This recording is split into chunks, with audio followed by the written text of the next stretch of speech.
Lors d'une catastrophe naturelle survenant sur un territoire, les services impliqués dans la gestion de crise et sa coordination varient suivant l'ampleur et la nature de l'événement, l'espace géographique touché et les moyens de réponse nécessaires.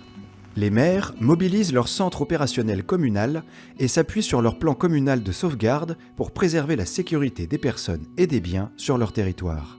La préfecture active si nécessaire son centre opérationnel départemental et s'appuie sur le dispositif ORSEC, Organisation de la réponse de sécurité civile, pour mobiliser les moyens nécessaires sous l'autorité du préfet.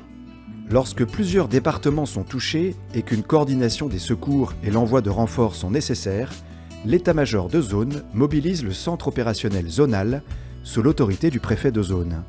Pour les crises dont l'ampleur est encore supérieure, la coordination nationale intervient sous l'autorité du ministre de l'Intérieur, s'appuyant sur la Direction générale de sécurité civile et de gestion de crise.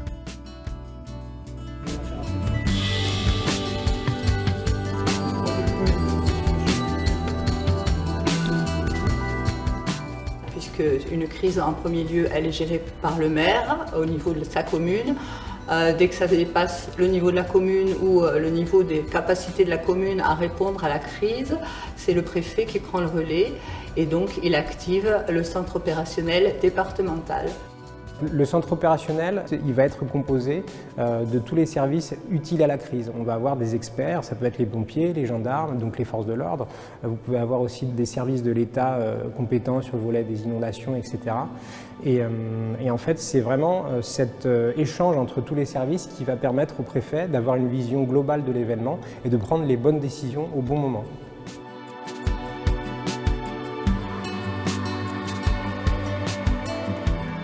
Le niveau zonal dans la gestion de crise intervient donc lorsque le niveau départemental est dépassé ou lorsque le niveau départemental demande des moyens particuliers et spéciaux. Et donc nous, par mutualisation de services ou par réquisition de services, on peut aider donc ce niveau départemental et faire une remontée au niveau national pour harmoniser et gérer la crise.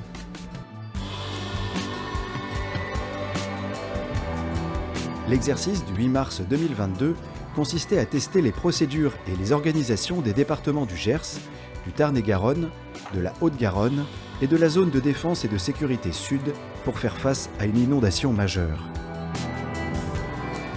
Le principe était de tester, d'éprouver des mesures qui ont été élaborées dans le cadre de la planification ORSEC, Organisation de la réponse de sécurité civile, dans le domaine des inondations, mais également sur la partie rétablissement des réseaux des approvisionnements prioritaires, ce qu'on appelle le plan rétap réseau aussi, qui est impacté lorsqu'on a des événements souvent du type inondation. Au moment d'ayant entendu les problématiques, réfléchissez à ce que vous avez à piloter. Cet exercice a été réalisé à la demande du préfet de zone de défense et de sécurité sud.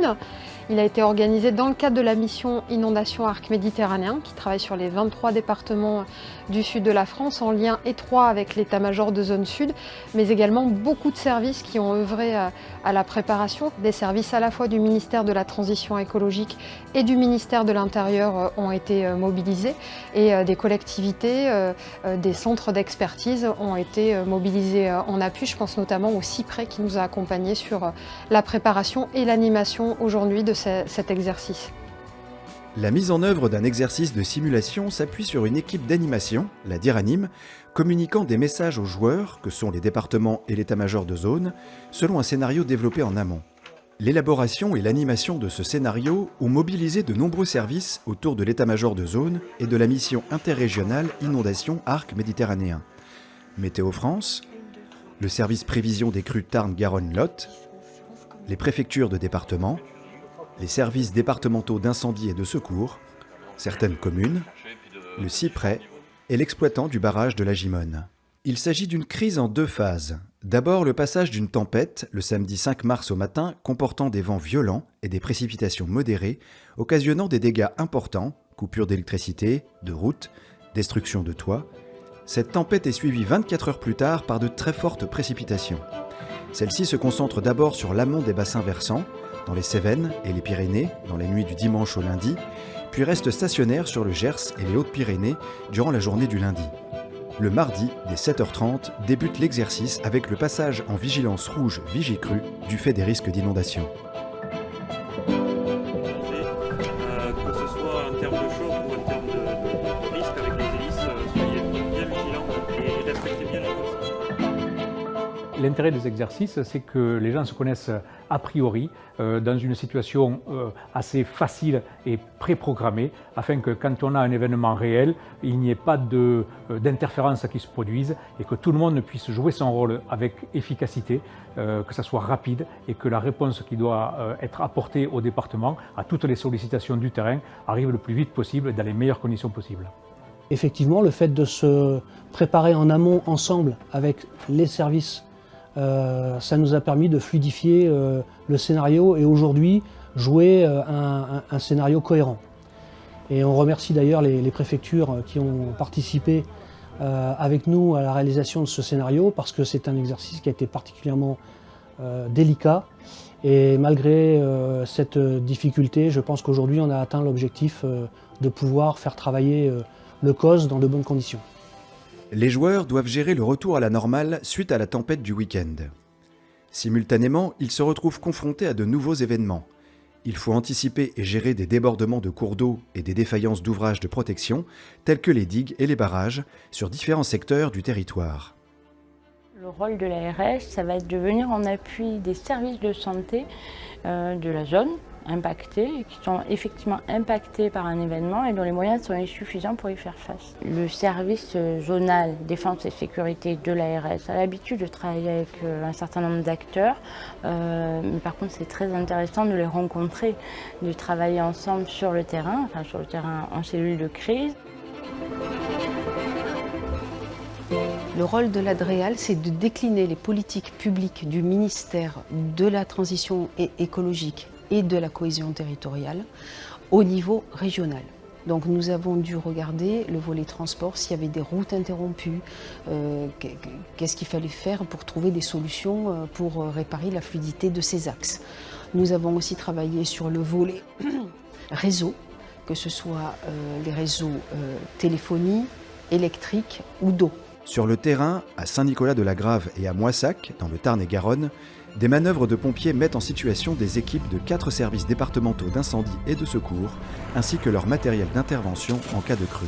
Donc nous sommes réunis aujourd'hui à Saint-Nicolas-de-la-Grave pour participer à un exercice zonal qui comporte plusieurs dimensions. Une dimension commandement animée au niveau du COS et une dimension plus terrain pour laquelle nous avons été accueillis par le SDIS 82 que je souhaite remercier et qui nous permet de confronter nos techniques, nos matériels et de nous connaître mieux afin de préparer au mieux les situations de crise pour lesquelles nous pourrions être amenés à intervenir ensemble. Donc aujourd'hui il y aura plusieurs ateliers de démonstration de matériel, de pratique, de démonstration de techniques de sauvetage avec notamment en point d'orgue des essais de matériel très techniques comme les motos marines, les embarcations de sauvetage. À la suite de l'exercice, les enseignements de chaque cellule de crise sont partagés. Des pistes d'amélioration sont dégagées. Dans les semaines qui suivent, les organisations et les procédures seront optimisées pour mieux faire face aux crises à venir. Dans la gestion de crise, il n'y a pas une recette type universelle valable dans toutes les situations. Il y a une nécessité de se poser les bonnes questions en termes d'organisation des salles opérationnelles, qu'elles soient zonales ou départementales. Et faire toucher du doigt, c'est l'occasion d'un exercice qui peut y avoir différents modes d'organisation. Les points forts en matière de préparation, c'est déjà l'implication de l'ensemble des services, notamment l'AMIAM et le CIPRE qui ont travaillé activement à la réalisation de ce scénario et à la direction de l'animation. Tous les participants à l'exercice ont été unanimes pour dire que malgré la charge de travail conséquente qu'ont tous les services, c'était absolument nécessaire d'en faire régulièrement. Dans le cadre de l'exercice, on se met en situation par rapport à une situation, un événement qui se révèle peu à peu et on voit si ce qu'on avait imaginé est compatible, s'il faut s'organiser et si finalement on est réellement prêt. Après l'exercice, c'est le temps des enseignements et du retour d'expérience. Au-delà de l'administration des collectivités et des services spécialisés, il est important que toute la collectivité et que nous nous préparions tous ensemble à faire face à des crises inondations qui devraient malheureusement à l'avenir devenir plus nombreuses et plus intenses.